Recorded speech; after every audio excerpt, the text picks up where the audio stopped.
Saitoti Torome akinyitwo ugeni ni munini wa County Commissioner Cifo athuri a itura hamwe na muingi mihango-ini ya kuhanda miti ni ahinyiriirie bata wa uhandi wa miti kuona kaunti ya Narok ni imwe ya kaunti iria ikoretwo na thina munene wa guthukangio ni muiyuro wa mbura nene iria ikoretwo ikiura kaunti-ini ino.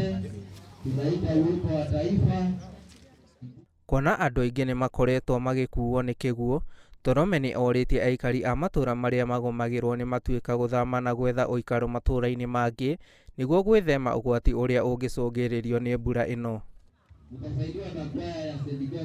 To keep away from the dams. Ni ngwenda kuuria aikari gwithema na muiyuro wa demu kuona ni ugwati kahinda-ini gaka mbura nene iraura ikiremwo ni kuhingiriria uingi wa mai. Ni ongereire ati ona mbura nene ikiuraga aikari matigirire ni mahanda miti micii-ini yao na gutigirira ni megitira kumana na mirimu iria ingicungiririo ni mai maya, akiuria aikari gwetha motungata ma urigitani riria mekuira mirimu ino.